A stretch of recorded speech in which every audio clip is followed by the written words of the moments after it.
welcome back to another episode of Last Minute Laura. My name is Laura, and today I'm doing something a little bit unplanned, which is kind of how every video starts, I'm not gonna lie. But I'm going to be doing some yarn dyeing. So I'm starting with some Queen Anne's lace today, which is also known as wild carrot. So the root looks kind of like this. Isn't it crazy? It has a super carroty smell and definitely a carroty flavor. And I'm using the flowers and all of the green parts from the plant, and I'm going to be dyeing some yarn with it today. Hopefully, we're gonna get a bright yellow, maybe a yellowy green. I'm going to be mordanting with alum and cream of tartar powder, and that's pretty much all the information that I've got at this point. So I'm gonna take you downstairs into my dye kitchen with me, and we're gonna dye some yarn. So let's get started. Oh, also, I forgot to say, I'm going to be using Briggs & Little wool. I'm going to dye 2 skeins of Briggs & Little wool in bleached white. I'm going to use their sport weight wool, which is a 1-ply fine wool. Smells totally sheepy right now, so I'm going to first wash it out, get all of the scouring done with some pH neutral soap and some hot water, and then we're going to pre-mordant it with the alum and the cream of tartar, and then we're gonna get started with the dye. So like I said, let's go downstairs and get started. Alrighty. Okay, so to get started, I've got my big, huge pot full of the green parts of the Queen Anne's lace or the wild carrot. I've saved some of the blossoms because they're pretty, and I've saved the bottom root carrot part, which I'm going to turn into some kind of food item. But the green tops, which look pretty similar to a carrot that you might harvest for food, and it smells very carroty. I've added water, just enough to cover all of the green parts. And now I'm going to just turn my burner on to high, just to bring the temperature up. I'll turn it back down to medium once it gets up to a bit of a simmer, and then I'm gonna simmer it for about an hour. While I'm waiting for that to come up to a simmer, I'm going to wash my wool, and then I'm going to get it ready to pre-mordant in a second pot, which I have right here. On the stove, and did I turn on the right burner? Yes, good, I did. Okay, so now I'm going to wash the yarn. This part's not going to be very exciting because my back is going to be to you. Also, I have an apron on because that's who I am now.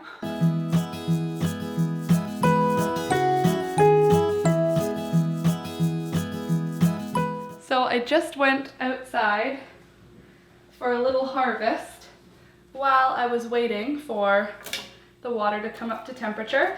So I thought I would just show you what the whole plant looks like. This is, let me just grab one plant. One Queen Anne's lace plant or wild carrot. You can see it's got that carrot bottom on it. And then these nice tops. So these ones I'm actually going to tie up, bundle up, and then hang in my cold room to dry out so that I've got some dye plants preserved for, oh, a moth just flew out of the plant, will be preserved for the winter time. But I just wanted to show you. This is about probably 10 plants, and it smells so good. It smells like carrots. Aren't they fun?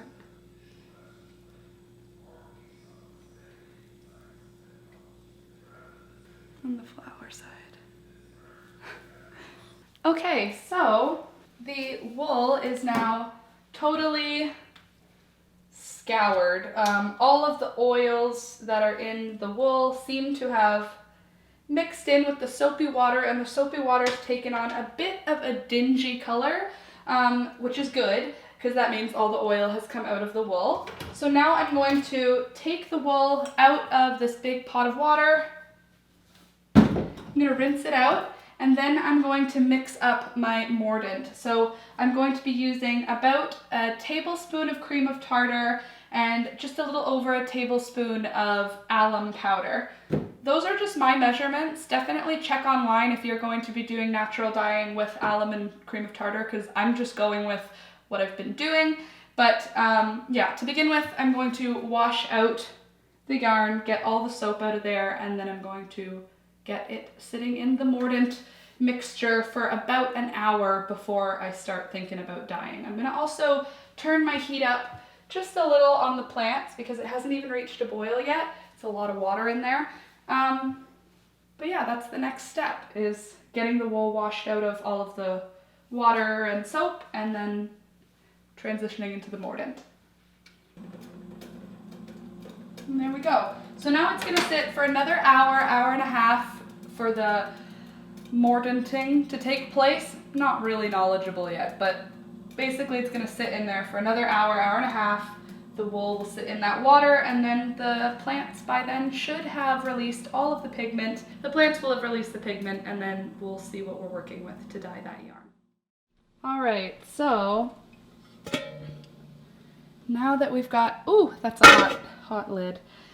We've been simmering here for several hours. I accidentally left, oh, I didn't accidentally leave. I had to go out, and now that I've come back, I think I've gotten most of the pigment out of these leaves. We've got some serious yellow color here. So I'm going to strain out the plant material. CJ, get out of here. And then I am going to add the yarn, which is all ready to go. I'm going to add the yarn to the dye pot, and then I'm going to let it sit overnight. So I will show you what that is looking like as soon as I get the yarn put in. All right, so here's what it's looking at before. Come on, camera. So it's yellow. We'll see in the morning how much of that yellow actually grabbed on. I'm gonna turn the heat off now though, and we'll come back in the morning. Alrighty, so I'm not gonna lie, it's the next day now. I would love for it to be the same day that we started this, because my yarn has been sitting in this water pot for close to 12 hours, I would say. It's been in here a while.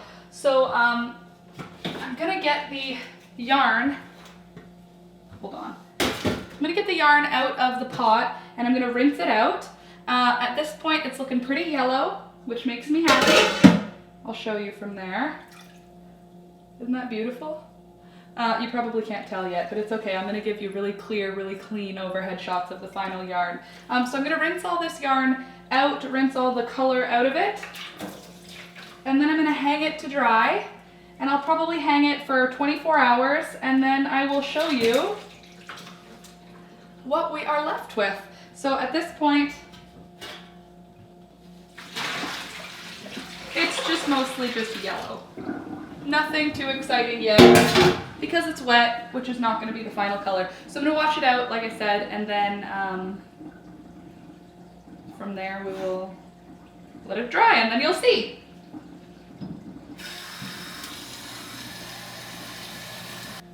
All right, that's going to hang overnight. In the morning we'll see what they look like.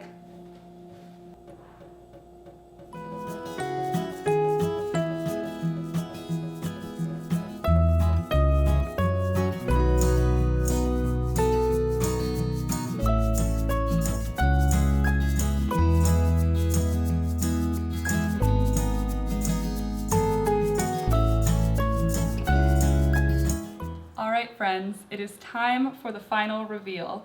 So, in case it wasn't 100% clear, this time I used Queen Anne's lace. I used the blossoms and the foliage. So the blossoms look like this, cute little spiral of flowers, and the leaves look very similar to carrot leaves.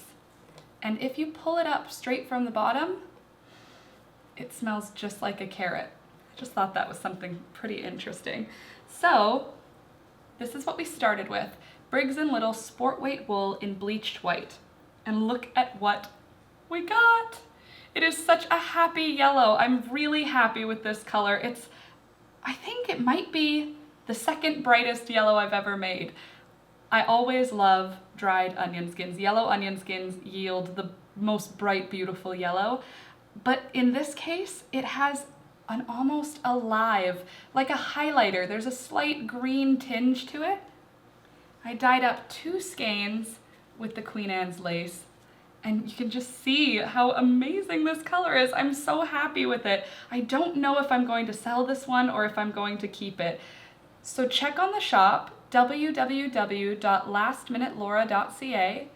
And if this is up on the shop, it means I've decided to sell it. Maybe I'll just sell one of them, but there's a possibility that this is going to end up being a summer sweater for me, just because I am so obsessed with how lively and adorable this color is. It makes me think of a whimsical woodland fairy. And if you've been following me for a little while, that's kind of my aesthetic, so I am quite attracted to it. To achieve this color, I used about 10 plants. This is one plant. I used about 10 of these Queen Anne's lace plants, everything except for the root. So I removed that carrot piece and I dehydrated it for a future project. I boiled or simmered the Queen Anne's lace for about 2-3 hours. It took a while to get all of the pigment out. While that was happening, I pre-mordanted my wool. I used alum and cream of tartar for this project. I used a pickling salt alum, and for the cream of tartar, both of these I got on Amazon. I will link them down below in case you're interested in starting natural dye, but you can get alum and cream of tartar in lots of places. I would recommend getting food grade pickling salts as your alum because it's much cheaper than buying it as a dye, a natural dye thing. So I will link those down below, like I said, but I pre-mordanted the wool with alum, and then I sat the Queen Anne's lace dye bath. I sat the wool in that dye bath for about, I'm gonna say, nearly 24 hours. It definitely sat too long, but unfortunately the following day didn't get clear and bright until the afternoon, so filming my portion of me washing out the wool, I had to wait until the light was good. I don't think it really made any ill effect on the yarn. Maybe it just made it a little bit brighter. But this is after a wash with soap, so it is wash fast and light fast since it has been mordanted. And I really hope you like it. I love it, I really do. It gave me all kinds of feels. I just thought it has such a lively, happy tone to it. It's like slightly green, and when it's out in natural light, it's just beautiful. Like I said, I really do hope that you liked this video. If you did, give it a thumbs up. It really helps the channel out. It's free for you and it means a lot for me. So definitely give it a like, and if you did like the video, subscribe. I make new videos all the time, and I also live stream Monday through Friday from 7 a.m. until 8:30 a.m. Eastern time. So if you like talking about handmade stuff, crochet, natural dye, foraging, anything like that, definitely join the live stream. There's lots of us there now, and we like to chat and we update each other. But yes, that's all for today.